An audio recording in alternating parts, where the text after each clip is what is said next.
দাসত্বের বিষয়টি এই তকমাটা বিএনপির সঙ্গে লেগে আছে। তারা জনগণের সমর্থনকে তারা মূল বিষয় হিসেবে মনে করে না। তারা মনে করে যে বিদেশি প্রভুরা তাদের দাসত্ব করলে ক্ষমতা রক্ষা করা যায়, ক্ষমতায় যাওয়া যায়।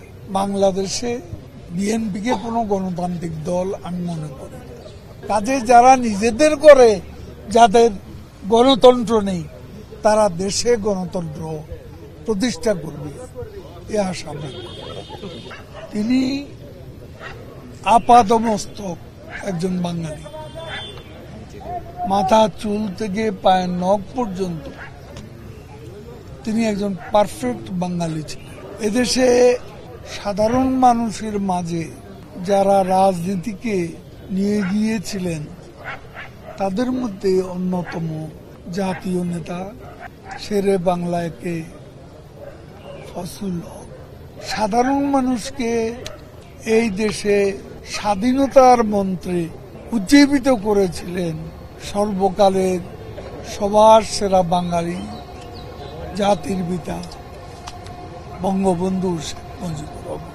শের বাংলাকে গ্রাম বাংলার কৃষকরা কোনোদিনও ভুলতে পারবে না। তিনি চিরদিন তাদের মাঝে স্মরণীয় হয়ে থাকবেন।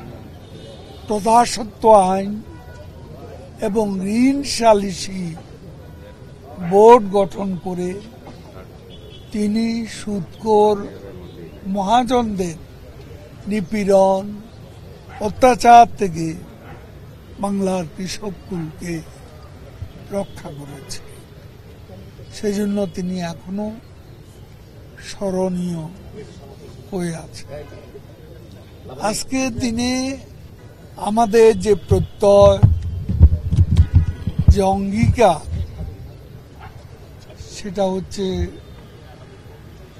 যে স্বপ্ন দেখেছিলেন বঙ্গবন্ধু হুসেন, শহীদ সোহরাওয়ার্দী, মাওলানা ভাসানী, শেরে বাংলাকে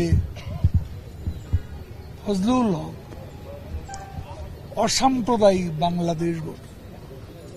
আজকে আমরা বঙ্গবন্ধু কন্যা শেখ হাসিনার নেতৃত্বে লড়ে যাচ্ছি অসাম্প্রদায়িক মানবিক বাংলাদেশ গড়ে তুলতে, এবং সেটাই শেরে বাংলার স্বপ্ন এবং আমাদের আজকের অঙ্গীকার।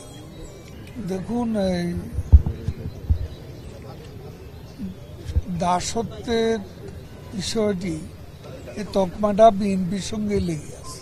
তারাই দাসত্ব করে ক্ষমতা পাওয়ার জন্য। তারা জনগণের সমর্থনকে তারা মূল বিষয় হিসেবে মনে করে না।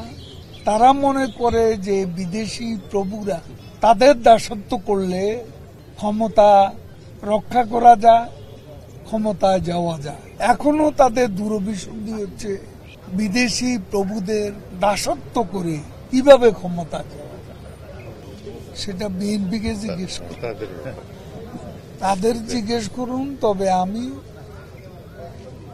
বাংলাদেশে বিএনপিকে কোনো গণতান্ত্রিক দল আমি মনে করি, কারণ তাদের ইতিহাসটা হইল গণতন্ত্র হত্যা। তাদের ইতিহাসে গণতন্ত্র প্রতিষ্ঠার কোনো নজির নেই।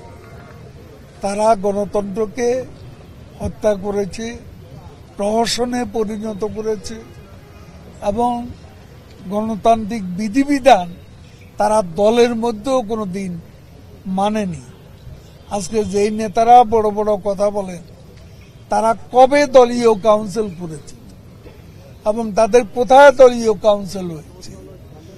একবার 7-8 বছর আগে লা মেরিডিয়ানে তাদের কেন্দ্রীয় কমিটির মিটিং, মানে এত 501 জনের জাম্বু জেট মার্কা কমিটি কোথায় মিটিং করবে? কাজে যারা নিজেদের করে যাদের গণতন্ত্র নেই, তারা দেশে গণতন্ত্র প্রতিষ্ঠা করবে এ আশা করি।